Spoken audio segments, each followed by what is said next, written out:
Chapter 1, Part 3.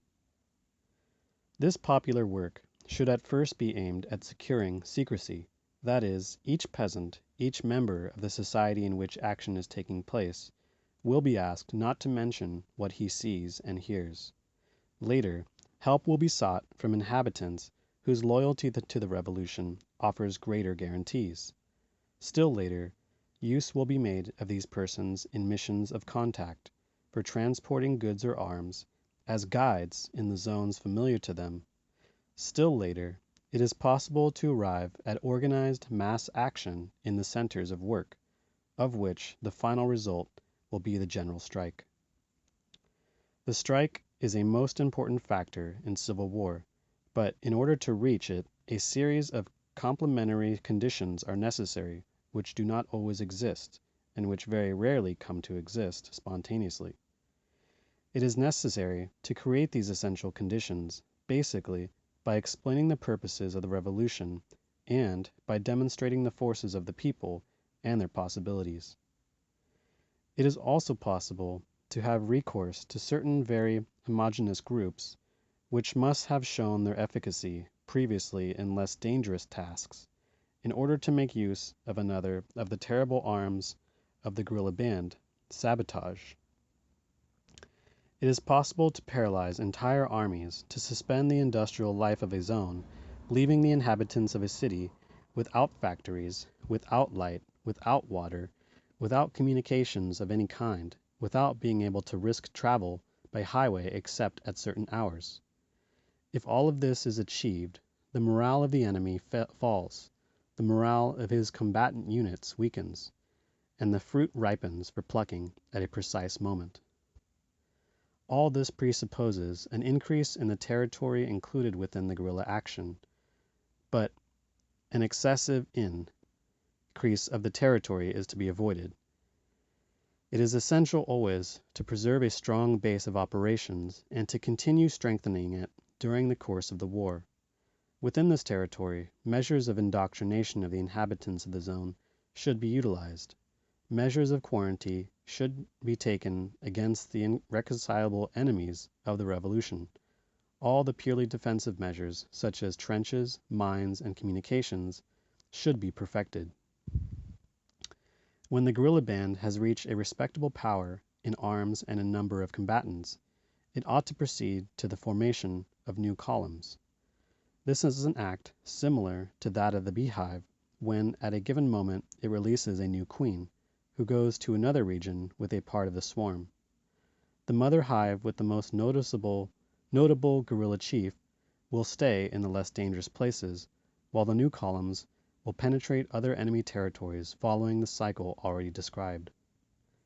A moment will arrive in which the territory occupied by the columns is too small for them, and in the advance towards regions solidly defended by the enemy, it will be necessary to confront powerful forces.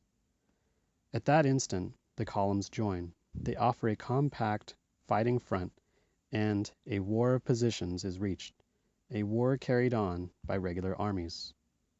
However, the former guerrilla army cannot cut itself off from its base, and it should create new guerrilla bands behind the enemy, acting in the same way as the original bands operated earlier, proceeding thus to penetrate enemy territory until it is dominated.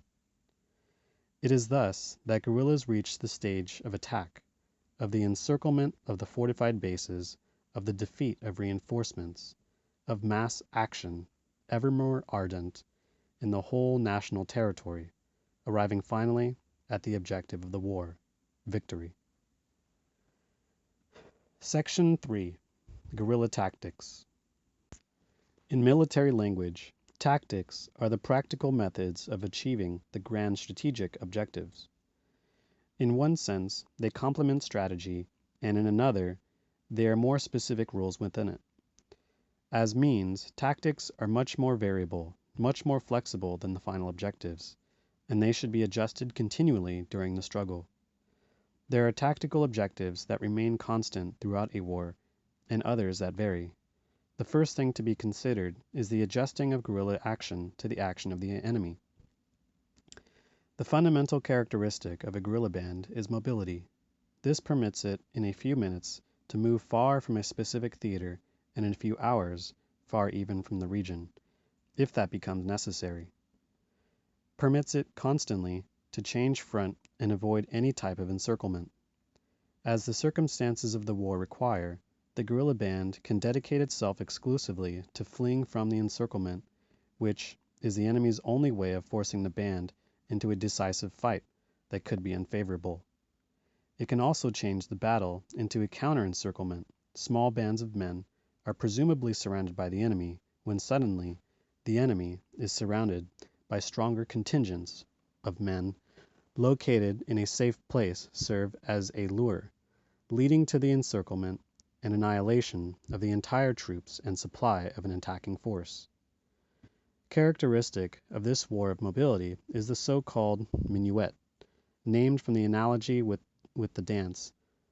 The guerrilla bands encircle an enemy position, an advancing column for example. They encircle it completely from the 4 points of the compass, with 5 or 6 men in each place, far enough away to avoid being encircled themselves. The fight is started at any one of the points and the army moves towards it. The guerrilla band then retreats, always maintaining visual contact, and initiates its attack from another point. The enemy will repeat its action and the guerrilla band the same. Thus, successively, it is possible to keep an enemy column immobilized, forcing it to expend large quantities of ammunition and weakening the morale of its troops, without incurring great dangers. This same tactic can be applied at nighttime, closing in more and showing greater aggressiveness, because in these conditions, counter-encirclement is much more difficult. Movement by night is another important characteristic of the guerrilla band, enabling it to advance into position for an attack and where the danger of betrayal exists, to mobilize in a new territory. The numerical inferiority of the guerrilla makes it necessary that attacks always be carried out by surprise. This great advantage is what permits the guerrilla fighter to inflict losses on the enemy without suffering losses. In a fight between 100 men on one side and 10 on the other, losses are not equal where there is one casualty on each side. The enemy loss is always repairable. It amounts to only 1% of his effectiveness. The loss of the guerrilla band requires more time to be repaired because it involves a soldier of high specialization and is 10% of the operating forces. A dead soldier of the guerrilla ought never to be left with his arms and ammunition. The duty of every guerrilla soldier whenever a companion falls is to recover immediately these extremely precious elements of the fight. In fact, the care which must be taken of ammunition and the method of using it are further characteristics of guerrilla warfare. In any combat between a regular force and a guerrilla band, it is always possible to know one from the other by their different manner of fire. A greater amount of firing on the part of the regular army, sporadic and accurate shots on the part of the guerrillas. Once one of our heroes, now dead, had to employ his machine guns for nearly 5 minutes, burst after burst, in order to slow up the advance of enemy soldiers.